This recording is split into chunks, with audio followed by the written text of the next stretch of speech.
Riddle me this. Why do some relationships sometimes feel like a tug of war? You want closeness, but you also want independence. You want honesty, but you also want some privacy. You want stability, but you also crave excitement. That tension. That's what communication scholars call relational dialectics. And that's what we're focusing on this episode. Let's do it.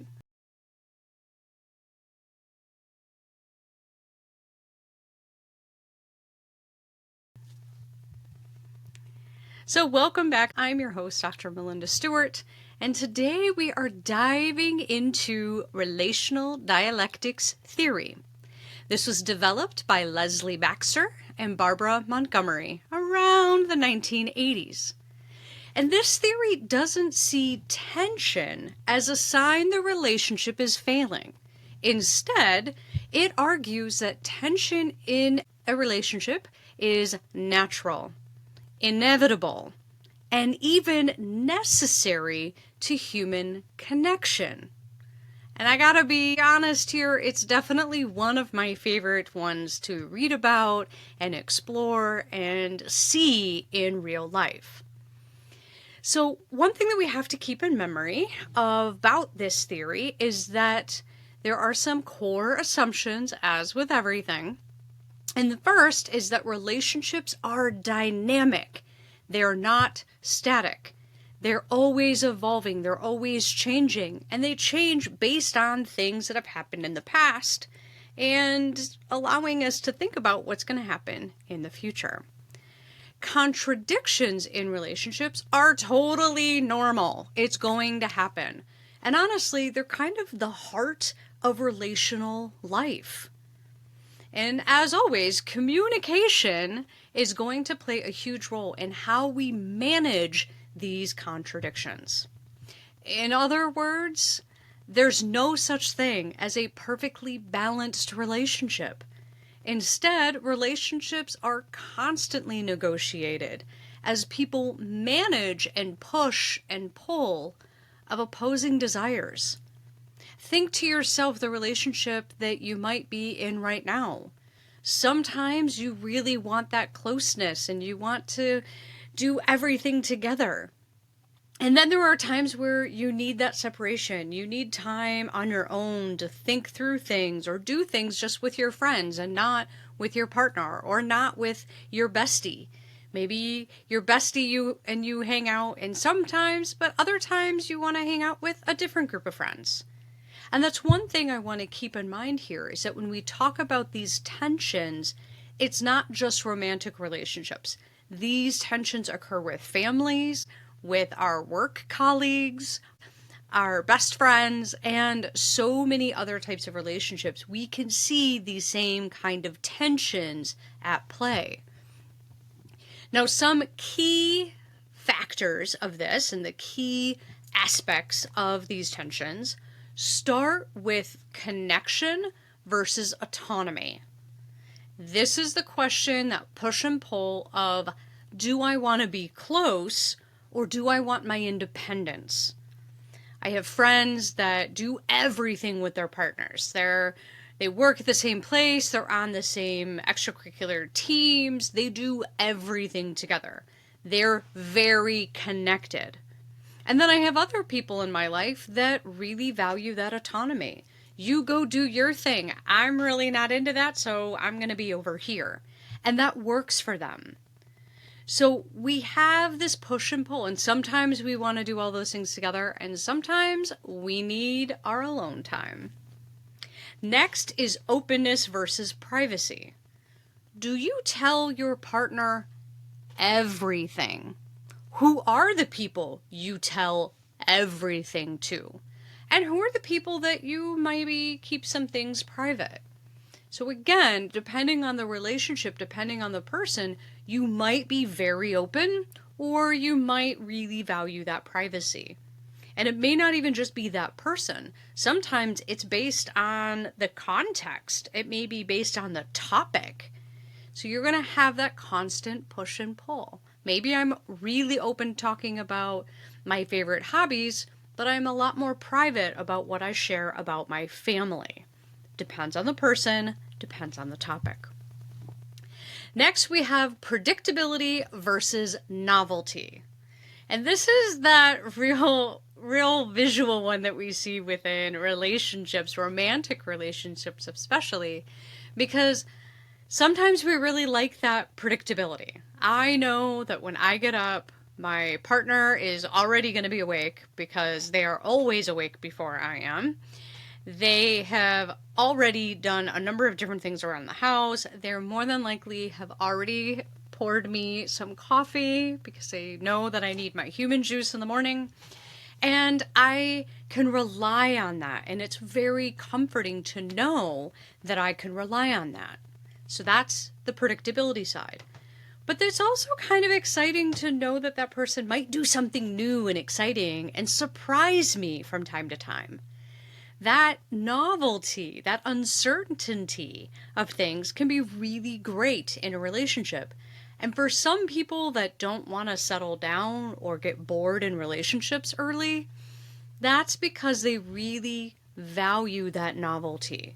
And when it gets to be too predictable, it's just not as fun anymore. And who you are and what of these things you like is totally up to you. It's very personal.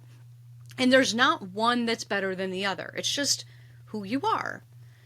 Now, these are called internal tensions. And we call them that because they exist within the relationship.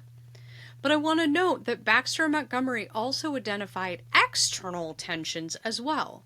And these are going to be pressures between the couple or the family and the outside world. So some external examples that we might want to think about are inclusion versus seclusion. How much time do we spend with others or just the two of you?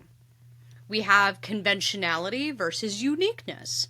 So are we following social norms or are we really finding value in being different and doing things in a different way?